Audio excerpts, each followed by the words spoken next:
ಎಲ್ಲ ಬಂದಿದೆ. ಇನ್ನೆರಡು ದಿನಗಳ ಶೂಟಿಂಗ್ ಅಷ್ಟೇ ಬಾಕಿ ಇರೋದು. ಹಿಂದೆ ಒಂದ್ಸರಿ ಶೂಟಿಂಗ್ ಬಂದಿದೆ. ಅಲ್ಲಿ ಆ ಒಂಥರ ನೋಡ್ರೆ ಬೇರೆನೇ ಇತ್ತು. ಯಾಕಂದರೆ ಪೊಲೀಸ್ ಸ್ಟೇಷನಿಂದ ನಿಮ್ಮನ್ನು ಹಾರ ಹಾಕೊಂಡು ಎತ್ಕೊಂಡು ಬರ್ತಾಯಿದ್ರು ರೌಡಿಯಾಗಿ. ಬಟ್ ಇವತ್ತು ಪೊಲೀಸ್ ಅಧಿಕಾರಿಯಾಗಿ ಕಾಣಿಸ್ಕೊತೀರಿ. ಏನಿದೆ ಟ್ವಿಸ್ಟ್ ಅಂತ ಡೆಡ್ಲಿ ಸೋಮ 2ರಲ್ಲಿ?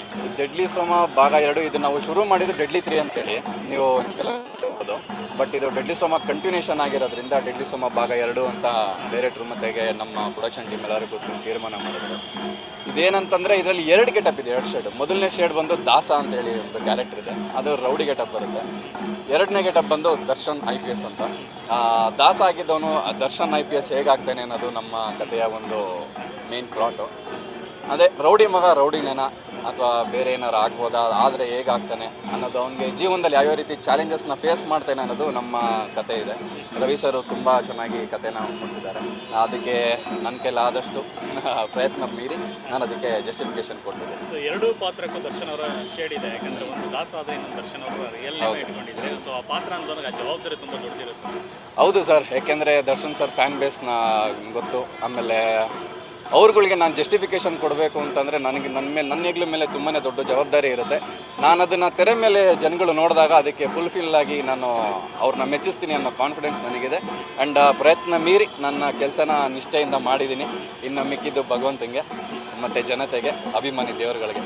ಇವತ್ತಿನ ಶೂಟಿಂಗ್ ಅನುಭವದ ಬಗ್ಗೆ ಹೇಳಿದ್ರೆ ಜನರ ಮಧ್ಯದಲ್ಲಿ ಈ ಥರ ಲೈವಾಗಿ ಶೂಟ್ ಮಾಡೋದು.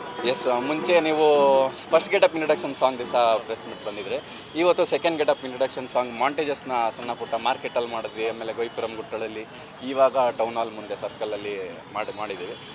ಏನಂತಂದರೆ ಖುಷಿ ಆಗುತ್ತೆ. ಈ ಥರ ಒಂದು ಇವಾಗಿನ ಕಲ್ಚರ್ ಇಲ್ಲ ಈ ಥರ ಮಾರ್ಕೆಟಲ್ಲಿ ಮಾಡೋವಂಥದ್ದು. ಮತ್ತು ಈ ಟ್ರಾಫಿಕ್ ಮಧ್ಯೆ ಹೋಲ್ಡ್ ಮಾಡಿ ಶೂಟ್ ಮಾಡೋವಂಥದ್ದು ತುಂಬ ಕಮ್ಮಿ, ಯಾಕೆಂದರೆ ಸೆಟ್ಗಳಲ್ಲಿ ಮಾಡಿ ಇದು.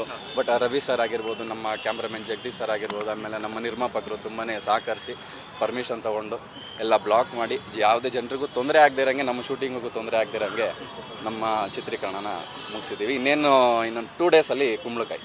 ಸೊ ಪ್ಯೂರ್ಲಿ ಡೆಡ್ಲಿಯಾಗೇ ಇರುತ್ತೆ. ಯಾಕಂದರೆ ಡೆಡ್ಲಿ ಸೋಮ ಏನು ತುಂಬ ದೊಡ್ಡ ಪಾತ್ರ ಸಿನಿಮಾ ಇಂಡಸ್ಟ್ರಿಯಲ್ಲಿ. ಸೊ ಇದು ಅದೇ ಮಟ್ಟಿಗೆ ಇರುತ್ತೆ ಅಂತ ಪಾತ್ರ. ಖಂಡಿತವಲ್ಲ ಸರ್, ಪಕ್ಕಾ commercial movie. Out and out ನೀವು ಫಸ್ಟ್ ಹಾಫ್ ಬೇರೆ ಥರ ನೋಡ್ಬೋದು, ಸೆಕೆಂಡ್ ಹಾಫ್ ಬೇರೆ ಥರ ನೋಡ್ಬೋದು. 2 ಶೇಡಲ್ಲೂ ಒಂದು ಕಮರ್ಷಿಯಲ್ ಮಾಸ್ ಎಲಿಮೆಂಟ್ನ ಇಟ್ಕೊಂಡು ಮಾಡಿದ್ದೀವಿ. ತುಂಬ ಅದ್ಭುತವಾಗಿ ಮೂಡ್ ಬಂದಿದೆ. ಕೊನೆ ಹಂತದಲ್ಲಿ ಇನ್ನೊಂದು 2 ಡೇಸ್ ಚಿತ್ರೀಕರಣ ಮುಕ್ತಾಯ ಆಗಿದೆ. ನಿಮ್ಮೆಲ್ಲ ಆಶೀರ್ವಾದ ಇರಬೇಕು, ನಿಮ್ಮೆಲ್ಲ ಸಹಕಾರ ನಮ್ಮ ಚಿತ್ರದ ಮೇಲೆ ಇರಬೇಕು, ನನ್ನ ಮೇಲೆ ಇರಬೇಕು, ನಮ್ಮ ನಿರ್ಮಾಪಕರ ಮೇಲೆ ಇರಬೇಕು.